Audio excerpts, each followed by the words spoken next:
السلام علیکم۔ سلطان ملک شاہ سلجوقی کی قسط نمبر 17۔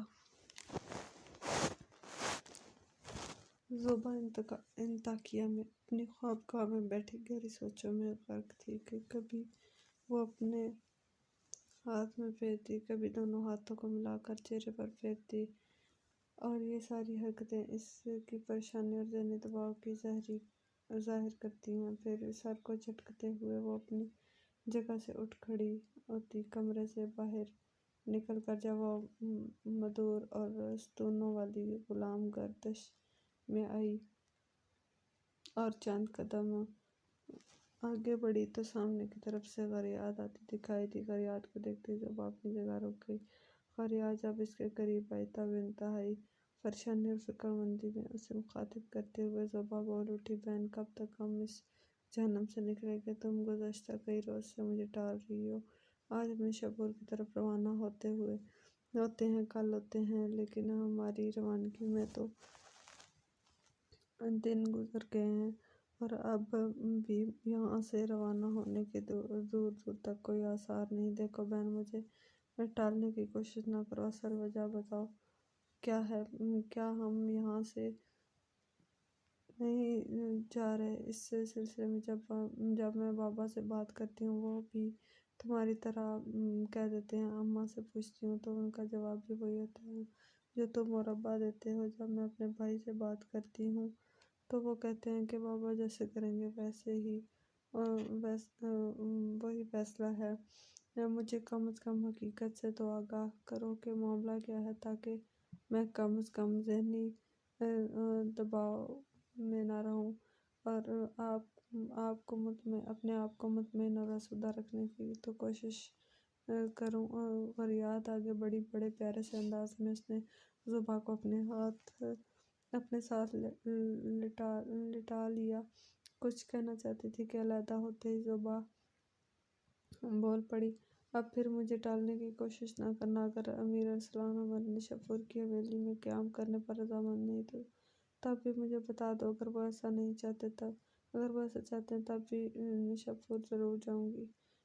اگر میں زیادہ دن انطاکیہ میں رہی تو یاد رکھنا میں زندہ نہیں رہ سکوں گی۔ اگر امیر ارسلان ہمارے ساتھ کوئی رابطہ، کوئی تعلق اور کوئی رشتہ قائم نہیں رکھنا چاہتے تب بھی نشاپور میں رہتے ہوئے اور انہیں دیکھتے ہوئے میں آسانی سے اپنی زندگی کے باقی دن گزار سکتی ہوں۔ اگر نشاپور جانے میں امیر ارسلان کے علاوہ کوئی اور اس کا بھی کم از کم مجھ سے اظہار تو کرو نا، تاکہ مجھے پتہ چلے کہ ہمارا اگلا قدم کیا ہے۔ زوبا جب بولی تو غریاد نے اس کے گال پر ہلکا سا چپت لگایا، پھر اسی کا اور اسی کو اس کے کمرے کی طرف کھینچتے ہوئے بولی، بولے ہی جاؤ گی یا مجھے بھی موقع دو گی کہ میں کچھ بولوں؟ زوبا چپ رہی، گھسیٹنے کے انداز میں۔ غریاد سے اس کی خوابگاہ میں دونوں جب نشست پر بیٹھ گئیں تب غریاد نے اسے مخاطب کیا، اور تم نے دیکھا میں غلام گردش میں تمہاری جن لوگوں کے ہمراہ ہم نے روانہ ہونا تھا وہ یہاں پہنچ چکے ہیں، تھوڑی دیر میں یہاں سے کوچ کریں گے۔ زوبا نے بڑی فکر مندی میں غریاد کو مخاطب کیا، کن لوگوں کے ساتھ ہم نے روانہ ہونا تھا؟ کون لوگ یہاں پہنچ گئے؟ ساتھ ہم نے کوچ کرنا تھا، تفصیل تو بتاؤ۔ غریاد مسکرائی، بڑے پیارے انداز میں زوبا کا سر اپنے شانے پر رکھ کر کہنے لگی، تم اب بھی بچی ہو، حالات کو پوری طرح سمجھ نہیں سکتی ہو۔ بس تم یہ ارادہ رکھتی تھی کہ تم، بابا اور ماں پھر وہ یہاں سے نشاپور کی طرف روانہ ہو جائیں گے۔ ایسا قطعی ممکن نہیں تھا۔ دیکھو، تمہارے باپ نے امر موسیٰ کو تمہارے پیچھے لگایا ہوا تھا۔ امر موسیٰ دنیا کا مانا ہوا دہشت گرد ہے۔ اگر ہم تینوں تمہیں ساتھ لے کر یہاں سے نشاپور کی طرف روانہ ہوتے ہیں تو غریاد، یاد رکھنا، امر موسیٰ کے آدمی جو ادھر ادھر پھیلے ہوئے ہیں وہ ہماری روانگی، ہمیں روانہ ہوتے ہی یاد رکھنا، امر موسیٰ کے آدمی جو ادھر ادھر پھیلے ہوئے ہیں وہ ہماری روانگی کی اطلاع امر موسیٰ کو کر دیں گے، اور امر موسیٰ کبھی بھی یہ پسند نہیں کرے گا کہ انطاکیہ سے محفوظ جگہ یا یعنی مسلمانوں کے پاس نشاپور پہنچ جائے گو۔ تمہارے باپ نے امر موسیٰ کے ذمہ یہ کام لگایا تھا۔ اگر وہ تمہیں واپس انطاکیہ پہنچا دے تو اسے ایک بھاری رقم دی جائے گی، لیکن تم نے یہ بھی سنا ہوگا کہ تمہاری خوبصورتی کو دیکھتے ہوئے امر موسیٰ بھی تم پر فریفتہ ہو گیا تھا۔ اب جب کہ تمہارا باپ انطاکیہ کی حکومت سے محروم ہونے کے بعد نہ جانے کہاں پردہ پوشی کی زندگی بسر کر رہا ہے، تو امر موسیٰ منمانی کر سکتا ہے۔ وہ تمہیں اٹھوا کر اپنے حرم میں داخل کر سکتا ہے۔ اس کے فدائے اس کے کرندے جگہ جگہ پھیلے ہوئے ہیں، اور کوہستان قزوین کے اندر اس کا ایک مضبوط قلعہ نما گڑھ بھی ہے جسے اس نے اپنی تہذیب اور کاریوں کا گڑھ بنا رکھا ہے۔ امر موسیٰ کے علاوہ تمہیں اپنے باپ سے بھی خطرہ ہے کہ وہ کہیں روپوش ہو چکا ہے۔ اس کے ساتھ ہی اس کے محافظ دستے بھی ہیں، وہ کہیں مناسب جگہ ہے۔ ہو سکتا ہے اسے بھی خبر ہو جائے کہ تم انطاکیہ سے نشاپور کی طرف روانہ ہو رہی ہو، اور وہ بھی اپنے آدمی تمہارے پیچھے لگا کر حاصل کرنے کی کوشش کرے۔ یہ دو بڑے اندیشے ہیں جنہیں نگاہوں میں رکھنا چاہیے۔ اور اب تو میرے بابا اور ماں کے خیال میں ایک تیسرا اندیشہ بھی ہے، اور وہ یہ کہ سلطان ملک سلجوقی کے سالار آرتک نے تمہارا رشتہ مانگا تھا، تم نے انکار کر دیا تھا۔ وہ بھی تم پر فریفتہ ہوا تھا۔ وہ بھی سلطان کے لشکر میں شامل ہوتا تو وہ خطرناک نہ تھا۔ سلطان خود یا امیر ارسلان اس سے نمٹ سکتے تھے، لیکن وہ باغی ہو کر شام کی حکومت کی طرف چلا گیا ہے، اور شام کے حکمران تاج اسے بیت المقدس کا والی بنا رکھا ہے۔ اس کی طرف سے بھی تمہیں خطرہ ہے۔ وہ تمہیں حاصل کرنے کے لیے کوئی بھی انتہائی قدم اٹھا سکتا ہے، لہٰذا یہ جو تمہیں ٹالا گیا ہے آج کل نشاپور کی طرف روانہ ہونے والے، تو یہ سب کچھ تمہاری حفاظت اور تحفظ کی خاطر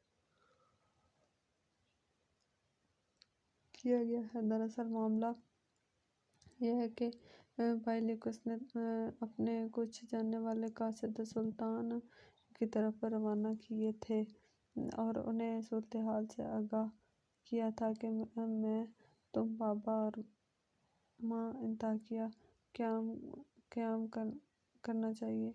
کرنا نہیں چاہتے، واپس نشاپور کی اسی حویلی میں رہنا چاہتے ہیں۔ ساتھ ہی بائی کے کہنے پر جو لوگ یہاں سے گئے انہوں نے سلطان پر اس بات کا انکشاف کر دیا کہ تم امیر ارسلان کو پسند کرتی ہو اور اس کی زندگی کا ساتھی بننا چاہتی ہو۔ لیوکس نے سلطان سے یہ گزارش کی تھی کہ انطاکیہ سے زوبا کا نکلنا کچھ قوتوں کی وجہ سے خطرناک بھی ہو سکتا ہے۔ ان قوتوں کا نام بھی سلطان کے سامنے پیش کر دیا گیا تھا۔ سلطان سے گزارش کی گئی تھی کہ کچھ دستے روانہ کیے جائیں جو ہم چاروں کو انطاکیہ سے بحفاظت نشاپور پہنچا دیں۔ اب سلطان کی طرف سے کچھ مسلح دستے پہنچ چکے ہیں، وہ اس وقت حویلی کے باہر کھڑے ہیں، ان کے ساتھ ان کا ایک ذخیر بھی ہے۔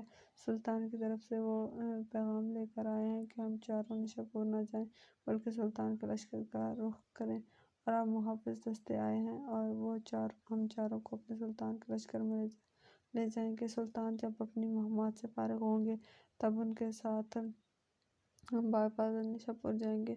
میں نے تمہارا سارا سامان تیار کر دیا ہے، اب تم اپنی ذاتی تیاری کرو، جو یہاں سے لینی ہے لے لو۔ ان کے بعد تھوڑی دیر تک ہم یہاں سے کچھ کریں گے۔ غریات کی اس گفتگو سے زوبا کی حالت خوشیوں کی رمجھم برستی بوندوں جیسی بن کے رہ گئی تھی۔ لگتا تھا جیسے نیند نما زندگی اور محبت کے سپنوں سے نکل کر اسے اچانک امرت کے خزاں مل گئے ہوں، اور اس گفتگو نے اس کا چہرہ گلگوں، لب مہکوں عارض گلاب بنا کے رکھ دیے تھے۔ اس کی آنکھوں میں پیاسے سرابوں کی جگہ خوشی اور طمانینت کی تلاطم خیزیاں دیکھی جاتی تھیں۔ ایک دم وہ لبکی غریات کو اس نے اپنے ساتھ لپیٹا لیا، کئی بار اس کی پیشانی کو چوما، پھر علیحدہ ہوئی اور وہ پرجذبات میں اسے مخاطب کر کے کہنے لگی، میری بہن، تو نے میری دوریوں کی منزل کو فوزمندی کی سحر میں تبدیل کر دیا ہے۔ تو نے میرے سارے دکھ درد دھو کے رکھ دیے ہیں۔ یہ بتاؤ جو مسئلہ دستے ہمیں لینے آئے ہیں، کیا وہ اجنبیوں کی طرح کیسر کے باہر کھڑے رہیں گے؟ اس پر زوبا کے گال پر ہلکی سی چبٹ لگاتے ہوئے غریات کہنے لگی، ایسی کوئی بات نہیں ہے، جس وقت وہ آئے تھے تم سو رہی تھی۔ بابر بھائی نے جا کے استقبال کیا، ان کے کھانے کا عمدہ انتظام کیا گیا، ان کے گھوڑوں کے دانے چارے کا انتظام کیا جا چکا ہے۔ وہ رات کے پچھلے حصے میں یہاں پہنچ چکے تھے اور اب وہ کوچ کرنے کے لیے تیار ہیں۔ وہ مزید یہاں رکنا نہیں چاہتے، اس لیے اپنی تیاری کی حالت وہ محافظ دستے کیسر کے باہر کھڑے ہیں۔ اب تم اٹھو، جلدی جلدی اپنی تیاری کرو اور یہاں سے کوچ کریں۔ خوشیوں سے بھرپور جست کے ساتھ زوبا اپنی جگہ پر اٹھ کھڑی ہوئی، جلدی اپنی تیاری کی، سارا سامان سمیٹا، پھر لیوکوس سفینہ غریاد اور زوبا کو لے کر باہر نکلا۔ اس جگہ آیا جہاں سلطان کی طرف سے آنے والے محافظ دستے کھڑے ہوئے، وہاں پہلے سے ان چاروں کے لیے گھوڑے تیار تھے۔ چاروں اپنے گھوڑے پر سوار ہوئے، لیوکس نے ان کو الوداع کہا، پھر وہ محافظ دستے ان کو اپنی حفاظت میں لے کر وہاں سے کوچ کر گئے۔ ارہا کو فتح کرنے کے بعد سلطان نے اپنے لشکر کے ساتھ قلعہ جبر کا رخ کیا۔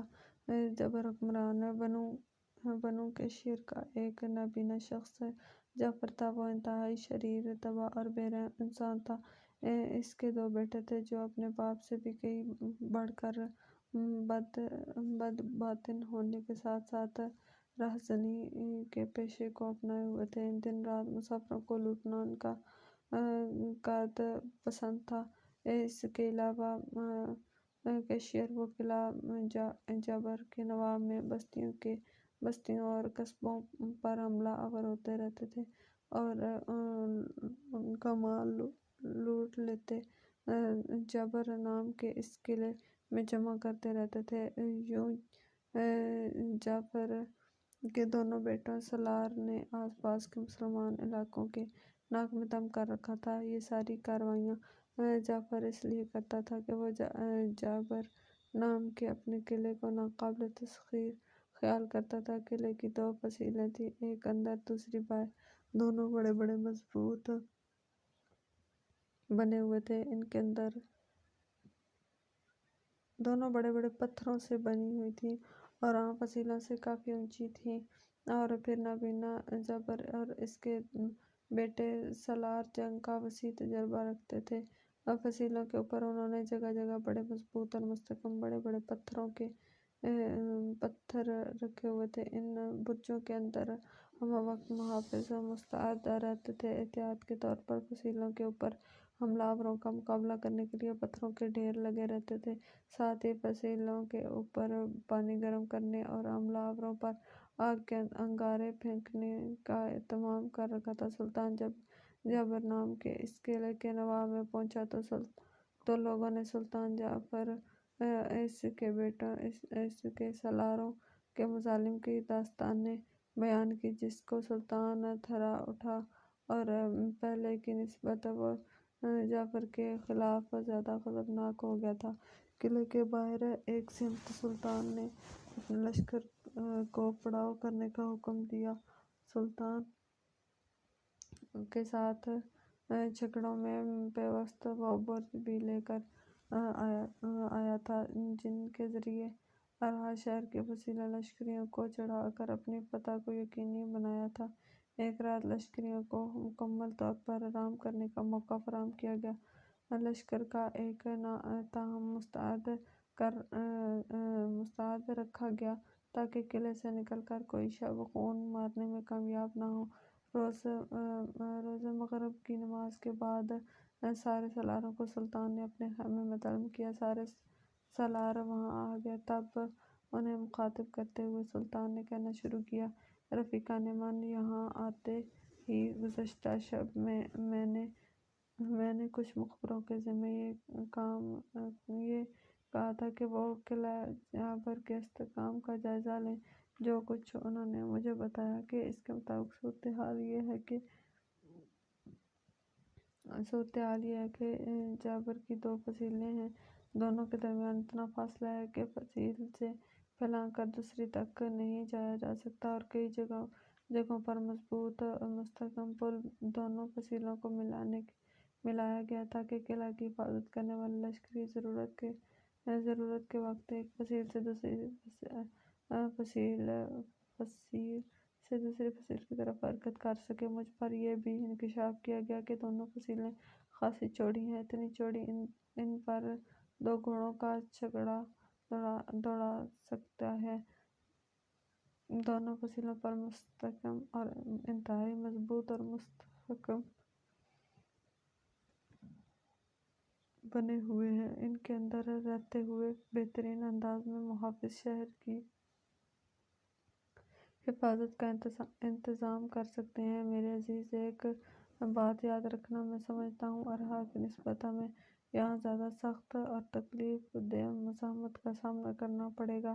ارہا کی ایک ہی فصیل تھی، اس پر چھکڑوں میں بنائے گئے برجوں کے ذریعے چڑھنے کے بعد شہر کو فتح کر لیا تھا، لیکن یہاں صورتحال مختلف ہے۔ یہاں ایک فصیل پر قبضہ کرنے کے بعد دوسری کی طرف جانا ہوگا۔ اس طرح 2 جگہوں پر انتہائی سخت اور کڑی مزاحمت کا سامنا کرنا پڑے گا۔ بہرحال حالات کچھ بھی ہوں، آج عشاء کی نماز کے بعد ہم اپنے کام کی ابتدا کریں گے۔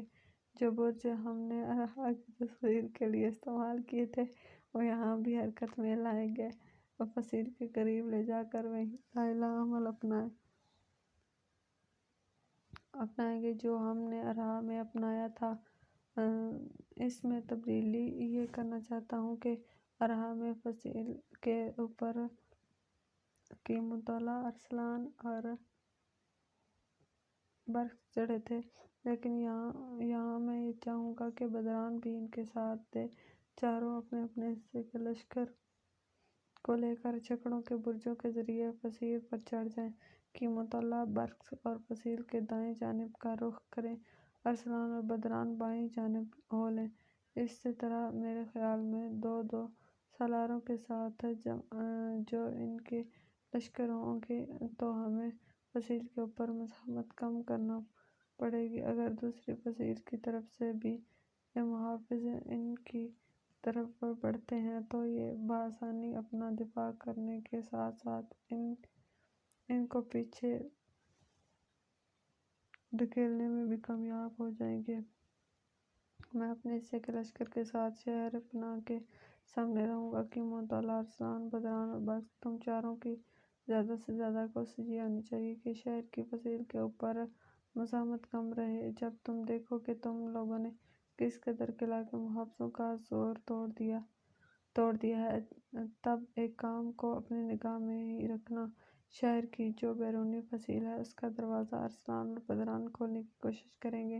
دوسری فصیل کی طرف جانے کے لیے جو پل بنے ہوئے ہیں ان کے ذریعے کی مطلع برق اور اندرونی فصیل کا رخ کرنا ہوگا اور محافظوں کو پیچھے دھکیلتے ہوئے دوسری فصیل کا دروازہ بھی کھولنا ہوگا۔ میں پہلے ہی کہہ چکا ہوں کہ یہاں ہمیں مزاحمت زیادہ کرنی پڑے گی۔ ایک فصیل کا دروازہ کھولنا آسان ہے، لیکن یہاں 2 فصیلیں ہیں، بیک وقت دونوں کے دروازے کھول کر شہر میں داخل ہونا کوئی آسان کام کرنا نہیں۔ بہرحال چونکہ یہ کام ہم نے کرنا ہے لہٰذا اسے کر کے رہنا ہے۔ اس سلسلے میں کسی کو شک و شبہ ہو تو کہے۔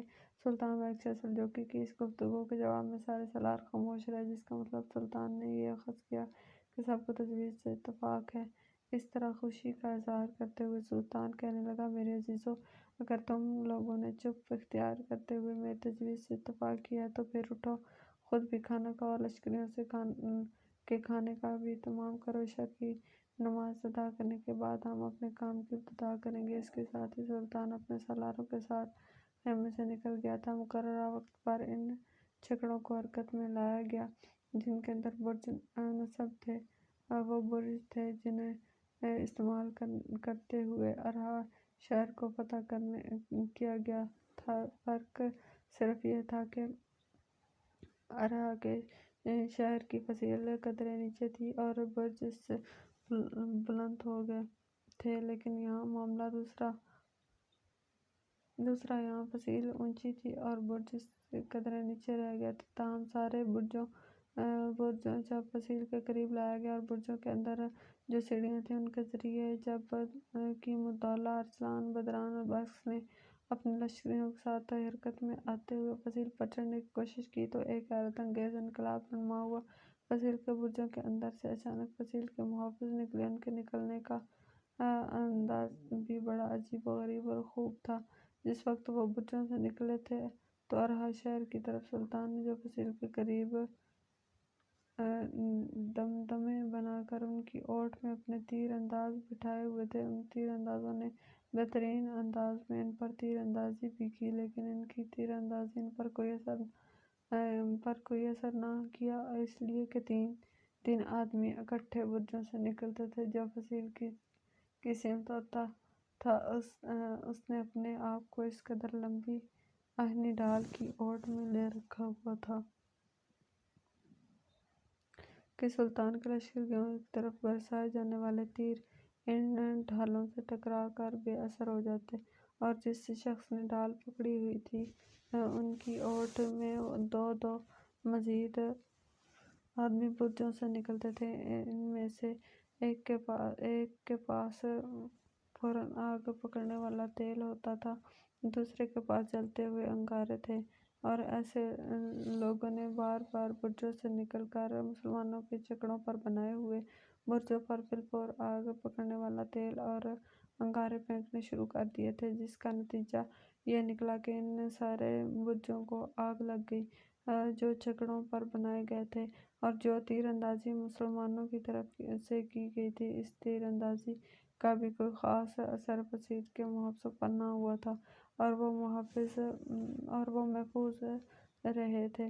یہ صورتحال دیکھتے ہوئے کہ مطالعہ ارسلان بدران اور بکس اپنے لشکریوں کو لے کر پیچھے ہٹ گئے تھے۔ اس موقع پر مسلمانوں کے لشکر کا تھوڑا بہت نقصان بھی ہوا تھا۔ مسلمانوں کے لیے یہ صورتحال بڑی نئی اور انوکھی تھی۔ جوں ہی لشکری پیچھے ہٹے، سلطان نے ایک بار پھر اپنے سالاروں کو ایک جگہ جمع کیا۔ سب سے پہلے سلطان نے اپنے سالاروں کے ساتھ مل کر حالیہ حملے میں جو لشکری زخمی ہوئے تھے ان کی دیکھ بھال کی۔ پھر سارے سالاروں کو مخاطب کرتے ہوئے سلطان نے کسی قدر دکھ بھرے انداز میں کہنا شروع کیا: میری جانصار، لگتا ہے ارہا سے خبریں یہاں قلعہ جعبر میں پہنچ چکی ہیں، اور جعبر کے حکمران جعفر نے ہمارا مقابلہ کرنے کے لیے اپنی تیاریاں عروج پر پہنچا رکھی تھی۔ شاید ارہا سے اسے خبر ہو گئی تھی کہ ہم نے جھگڑوں کے اندر برج بنا کر ارہا کو فتح کیا ہے، لہٰذا اس نے برجوں کا مقابلہ کرنے کا اہتمام کر لیا۔ کوئی بات نہیں، ہمارے برج جل گئے ہیں، چھکڑے خراب ہو گئے ہیں، وقتی طور پر ہمیں فصیل سے پیچھے ہٹنا پڑا ہے، لیکن اس قلعے میں بنو کشیر کے اس جعفر کے دن اب زیادہ نہیں رہیں گے۔ پھر سلطان ملک سلجوقی ارسلان بدران بکس اور حکیم الدولہ چاروں کو ایک طرف لے گیا اور بڑی رازداری سے انہیں مخاطب کر کے کہنے لگا: میرے جانصارو، یہاں آنے کے بعد ہمارے مخبروں نے جو فصیل کی تفصیل ہمیں بتائی تھی، اس میں انہوں نے اس بات کا بھی ذکر کیا تھا ہر روز صبح سویرے شہر کے جنوبی دروازے سے سبزی فروش داخل ہوتے ہیں اور سبزی فروخت کرنے کے بعد اس کے وقت شہر سے نکلتے ہیں، اور اس امر کو بڑی احتیاط کے ساتھ کیا جاتا ہے۔ تم چاروں ایسا کرو، اپنے کچھ لشکریوں کو صبح سویرے سبزی فروشیوں کے بھیس میں بھیج دو کہ اندر داخل کر دو۔ شہر میں وہ دو حصوں میں تقسیم ہو کر داخل ہوں گے، ایک حصہ آگے ایک پیچھے۔ اگلا حصہ جب شہر پناہ کے اندرونی حصے کے دروازے پر جائے تو شہر کے دروازے کے محافظوں پر حملہ آور ہو جائے، اور دوسرا حصہ جو قدرے پیچھے رہے بیرونی دروازے کے محافظوں پر حملہ آور ہو۔ اگر وہ مل کر دونوں دروازوں کے محافظوں کا کام تمام کر دیں تو اس موقع پر ہم لشکر کے ایک حصے کو جنوب میں قریب ہی رکھیں گے، لشکر کا دوسرا حصہ لپک کر دونوں دروازوں پر قبضہ کر لے گا۔ جب ایسا ہوگا تو باقی لشکر بھی اس طرح امڑ آئے گا اور شہر میں داخل ہونے کی کوشش کرے گا۔ سلطان رکا، کچھ سوچا، پھر دوبارہ وہ کہہ رہا تھا، میرے عزیزو، یہ ایک انتہائی خطرناک کھیل ہے، لیکن خطر مول لیے بغیر قلعے اور شہر کو فتح بھی نہیں کیا جا سکتا۔ قلعے کا حکمران جعفر قلعے کی مضبوطی اور اس کی وجہ سے بدرا ہوا ہے، طرح طرح کے مظالم کرتا رہا ہے۔ اس نے اپنے جی میں ٹھان رکھی تھی کہ وہ کسی بھی بدفعلیاں کرے، کوئی بھی اس پر حملہ آور ہو کر اس کے قلعے پر حملہ نہیں کر سکتا۔ ہم نے اس کے سارے ظن و گمان، اس کے سارے ارادوں کو ناکام کرنا ہے۔ تو اب تم چاروں جاؤ اور جو کچھ میں نے کہا اس کا اہتمام کرو۔ سبزی فروشوں کے بیس میں اپنے کچھ مسلح جوانوں کو شہر میں داخل کرنے کی کوشش کرو۔ اس کا اہتمام کرنے کے بعد تم لوگ آرام بھی کرو۔ اس کے ساتھ ہی سلطان وہاں سے ہٹا اور اپنے خیمے کی طرف چلا گیا تھا۔ دوسرے روز سلطان ملک شاہ سلجوقی بدران بخش اور دیگر سالاروں کے ساتھ کھانا کھا کر فارغ ہوا تھا کہ ان مخبروں میں سے ایک جو شہر کے ارد گرد منڈلا رہے تھے سلطان کی خدمت میں حاضر ہوا۔ اس موقع پر صرف بدران بخش سلطان کے پاس تھے۔ لشکر کے ایک حصے کے ساتھ قیمت الدولہ ارسلان شہر پناہ کے جنوبی دروازے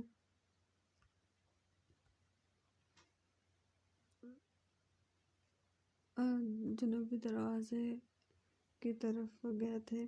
اس غرض کے تحت جو ہی سبزی فروشوں کے بیس میں داخل ہونے کے لیے ان کے لشکری شہر پناہ کے دونوں دروازوں پر ہلچل برپا کر کے شہر پناہ کے دونوں دروازے کھولیں اور وہ فوراً حملہ آور ہو کر کامیابی حاصل کرنے کی کوشش کریں۔ بہرحال وہ مخبر جب سلطان کے سامنے آیا تو سلطان کے پوچھنے سے پہلے ہی بول پڑا، سلطان محترم، آج صبح جو ہمارے لشکری سبزی فروشوں کے بیس میں شہر کے جنوبی دروازے سے داخل ہوئے تھے، اندر داخل ہوتے ہی ان کو گرفتار کر لیا گیا اور پوچھ گچھ کے بعد ان سب کو موت کی گھاٹ اتار دیا گیا۔ یہ خبر قیمت الدولہ اور امیر ارسلان تک بھی پہنچ چکی ہے اور دونوں لشکریوں کو جس وقت ان کی کمانداری میں جنوبی دروازے سے ہٹا کر پڑاؤ کی طرف آ رہے ہیں۔ دکھ اور افسوس کے باعث سلطان ملک شاہ سلجوقی گردن جھک گئی تھی۔ وہ کچھ نہیں شاید اسے قیمت الدولہ ارسلان کی آمد کا انتظار تھا۔ تھوڑی دیر بعد وہ اپنے لشکر کو لے کر خیمہ گاہ میں داخل ہوئے۔ جب وہ سلطان کے قریب آئے تب سلطان نے اس موضوع پر ان سے گفتگو نہیں کی بلکہ بڑی ہمدردی اور بڑی شفقت میں ان کو مخاطب کر کے کہنے لگا، پہلے دونوں مل کے کھانا کھاؤ، پھر بدران بخش کو لے کر میرے خیمے میں آؤ۔ اس کے ساتھ ہی سلطان اپنے خیمے کی طرف چلا گیا۔ قیمت الدولہ اور ارسلان بدران بخش کو لے کر جب سلطان کے خیمے میں داخل ہوئے تو سلطان نے ان کے ہاتھ کے اشارے سے اپنے سامنے بیٹھنے کے لیے کہا۔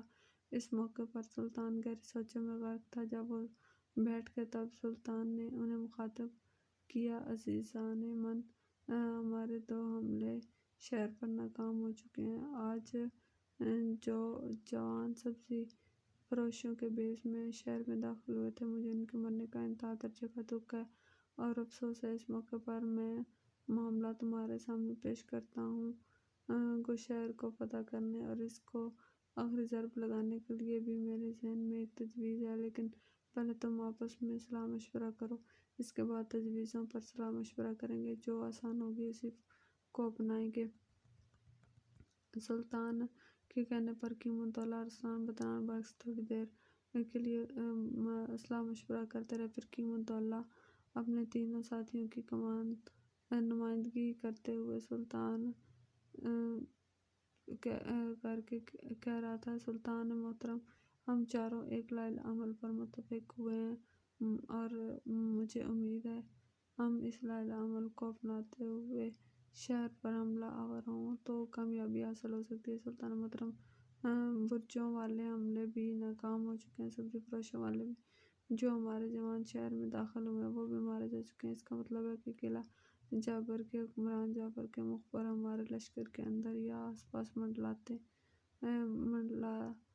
بھی ہیں اور وہ ساری خبریں اس تک پہنچاتے ہیں۔ اب ایک شہر پر آخری ضرب لگانے کے لیے جو ہم نے منصوبہ بنایا یوں ہے کہ ہم دیکھتے ہیں کہ ہمارے خیمہ گاہ کے آس پاس دائیں بائیں اور پشت پر درخت ہیں، انہیں کاٹ کر اچھی خاصی تعداد میں منبقیاں تیار کی جائیں۔ اس کے بعد پورا ہفتہ لشکریوں کو آرام کرنے کا موقع دیا جائے اور صرف رات کے وقت لشکریوں سے کام لیا جائے، اور وہ یہ کہ لشکری رات کے وقت جہاں ہم دمدمہ بنا رہے ہیں وہاں کام کرنا شروع کر دیں۔ آس پاس پتھر بھی بہت ہیں۔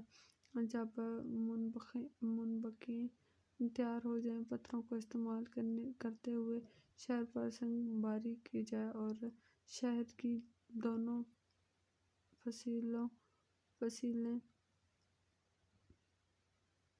شہر میں داخل ہو جائیں۔ اس طرح میرے خیال میں کچھ زیادہ مزاحمت کا سامنا کرنا پڑے گا اور ہمارے لشکریوں کا کوئی نقصان بھی نہیں ہوگا۔ ایک بار ہم شہر پناہ کی فصیلیں توڑنے میں کامیاب ہو گئے تو پھر کوئی بھی طاقت ہمیں شہر میں داخل ہونے سے نہیں روک سکے گی۔ سلطان محترم، ہم چاروں نے یہ مشورہ کیا کہ جب قلعہ بند ہو جائے تو قلعے کے حاکم جعفر کو عبرتناک سزا دی جائے۔ اس سزا میں اس کے بیٹے سالار بھی شامل ہونے چاہئیں، اس لیے کہ اس کی بدافعالیوں میں وہ سب شامل ہیں۔ کی مطلع جب خاموش ہوا تو بے پناہ خوشی کا اظہار کرتے ہوئے سلطان